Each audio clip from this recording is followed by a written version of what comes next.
Hi, and welcome, poets, to the Poets Reacts. I'm Mark from Washington, D.C., a poet and a guitarist. Tonight, we get presented a poem, which we don't know what it is, and we've never discussed amongst myself and our panel of poets here. And to tell you more about it is Marissa.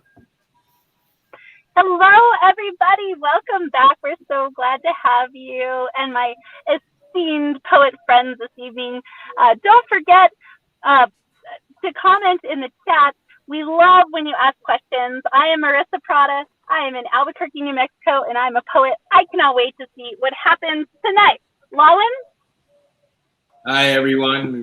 Good morning, good evening, wherever you are. I'm Lawin from the Philippines. This is my skull. You can see no brain, but all heart. Anyway, thanks for being here. We hope you enjoyed today's show. As we've mentioned, we will be running through a poem. You'll get to hear what we think and feel about it. And if you like that sort of thing, please do subscribe to our YouTube, to your YouTube channel. Do the like thing on Facebook, Twitter, Instagram, the works. You know the drill. Here's Kemlyn. Hi, everyone. I'm Kemlyn. I am your Arizona-Singapore connection. I will also be doing a visual painting in response to the mystery poem. So without further ado, send in the poem.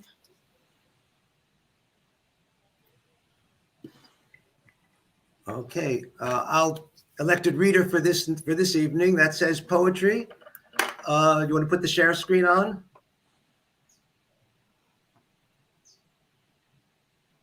Thank you. Oh, poetry, the title. I too dislike it. There are things that are important beyond all this fiddle. Reading it, however, with a perfect contempt for it, one discovers that there is in it, after all, a place for the genuine. Hands that can grasp, eyes that can dilate, hair that can rise. And if it must, these things are important. Not because a high-sounding interpretation can be put upon them, but because they are useful. When they become so derivative as to become unintelligible, the same thing may be said for all of us, that we do not admire what we cannot understand. The bat holding on upside down or in quest of something to, I'm sorry. I'll go back to share.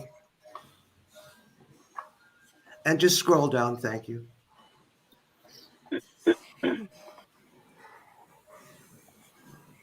Okay, let me put it on somewhere else. I know the poem, so I can actually put it somewhere else. Okay. You're doing great, Mark. We're so glad you're here. Okay.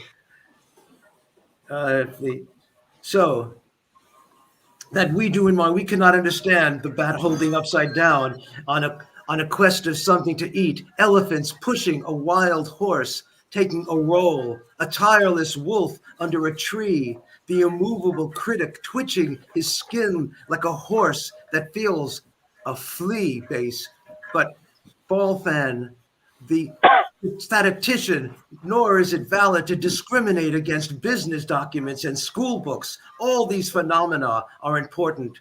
One must make a distinction, however, when dragged into prominence by half poets. The result is not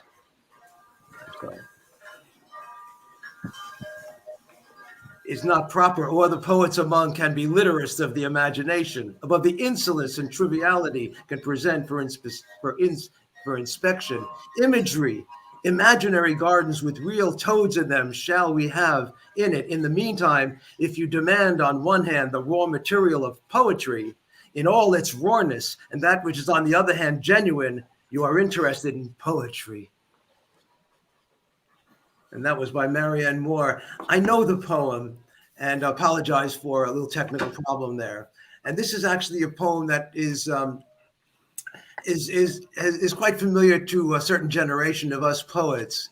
And I'm not sure if it's as well known today, but the theme of the poem is just absolutely fabulous in the way she detects that And so many of us poets have this love-hate relationship with poetry. We hate it. At the same time, we can't stop writing it because there's something in it that makes us write it.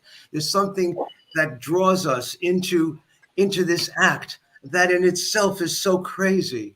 And she expresses that so well, opening with that wonderful first line, I too dislike it. I mean, that's just the right way of putting it. And I find myself often when I read so much of the poetry that we all read in some of the published journals, and we can't get past first base to understand what in the world we're reading, and we say, I too dislike it. But then we come back and we find poetry that we love, and it makes it all worthwhile. I think it's very interesting.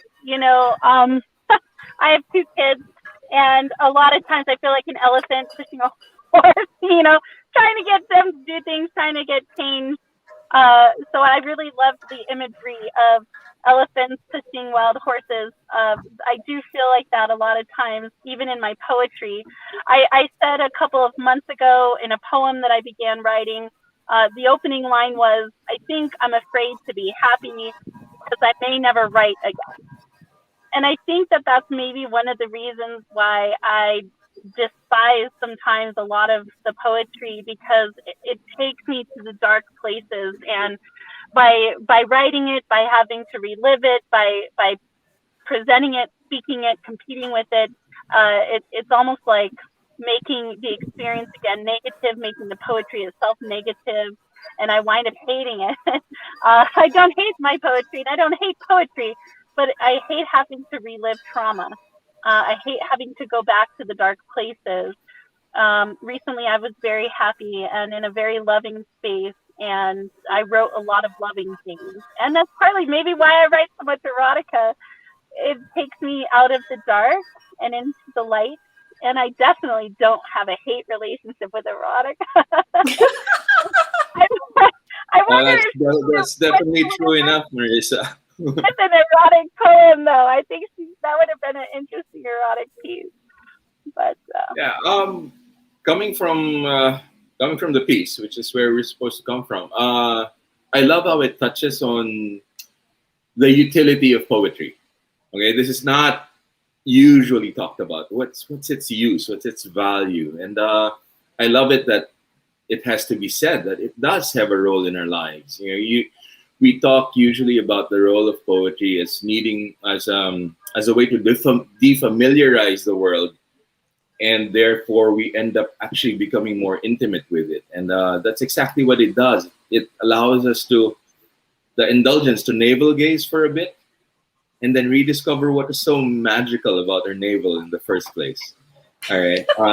No, and that's I find it amazing, and more than amazing, I find it necessary. And just to dovetail from where Marissa was coming from, we talk a lot about dark places and dark moments, and that's the thing. I think poetry makes it easier for us to befriend our demons. yeah. To befriend our demons and embrace them and find out that sometimes they can actually be our angels as well. So thanks, Lawin. This is my painting for today.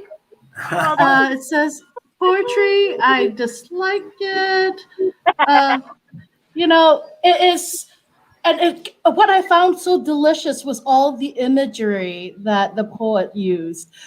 Sometimes I think in modern poetry, I remember something that Mark was saying. Sometimes it can come across just like a good speech, right? A really powerful speech. But I love a juicy poem with fiddles and elephants and wild horses and bats. And there's something whimsical about the poem, but also dark. And so it's like, all right, I'm playing with this, the images, but also the very present darkness and the angst that a poet and an artist feels. And I think the most powerful part about using poetry as therapy for me is how it helps me ground with the senses and makes me present and I'm alive, even though I might feel like I want to die metaphorically in this world. But it helps me focus on the senses. What do I hear? What do I see? What do I taste? What do I smell? What do I touch? And suddenly I am alive again. Yeah, I well, love how. Sorry, Mark. Go ahead. no, just think, just in the poetry, as she says, the raw material of poetry in all its rawness. She repeats the word raw, and that which is on the other hand genuine. Then you are interested in poetry. So poetry is, in a sense, what she's saying throughout the poem and all the different images that she's looking at poetry and the act of writing poetry. But in the end, it's the rawness that comes through, and that's what gives this poem such special meaning to us poets, because we get that. We have a nice little question in the chat.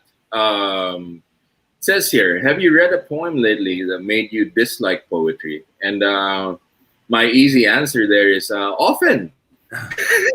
Often. A lot of poetry, as mentioned by our reading today, actually, at least for me, and I'm sorry if this comes off as snobbish, but it doesn't actually come across as poetry, at least not to an audience. It probably does to the author, and all respect, but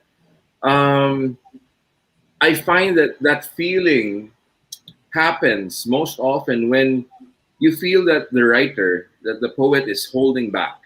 There's the demand of poetry really is honesty, which is strange considering all the metaphors and all the subterfuge that goes into the craft. The ultimate goal is actually honesty.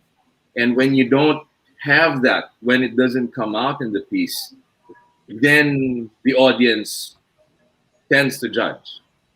Yeah. It's like that genuine, right? And then that opening line, she is genuine. I mean, you can't get more honest than saying, I too despise it, right? She's like, in the opening line, she's being very, very honest with you and raw and real. Like, she's almost telling you about herself. I loved how the page formatting flowed. It was very easy to read. It almost seemed to me a little bit too structured on the page. I would have liked her to play a little bit more with maybe the size of the letters or the spacing out in the parts where she really wanted to emphasize. But I liked how they were laid out and they flowed on the page. This would be a great poem to start people in, especially young people. And the important one must make a distinction, however, when dragged into prominence by half poets. The result is not poetry, nor till the autocrats among us can be literalists of the imagination, above the insolence and triviality that can present. I get what she's saying there, really. I do want to emphasize, like, if you're watching this live and you're like, oh my God, what if I write poetry and it's horrible, right? Or what if I write poetry and someone hates it because now they hate poetry? And what if do not get in your head, get out of your way and just start writing. Because if it's your word, if it's from your heart, if it's your story and it's genuine, it has a place somewhere. It's going to be important to somebody, right? So don't think that just because a bunch of us talk about, our own opinions and, poetry that we've read that we don't like, don't think that nobody's going to like it. Please, please, please just write.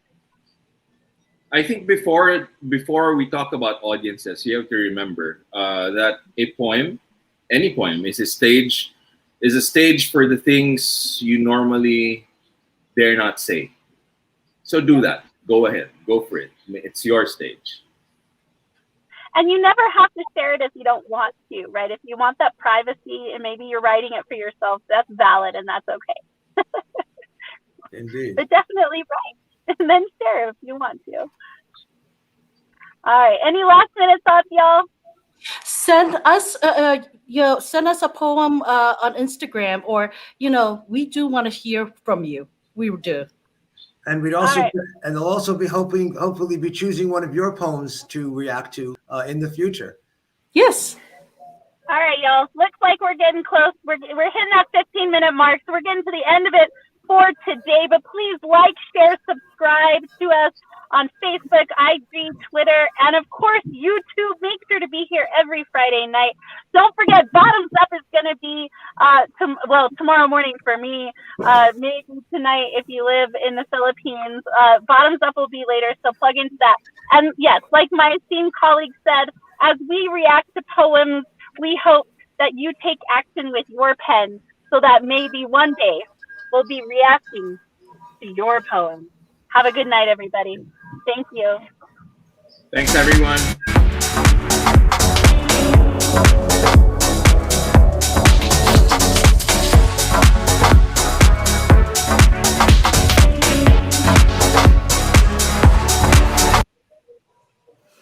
Oh, ooh.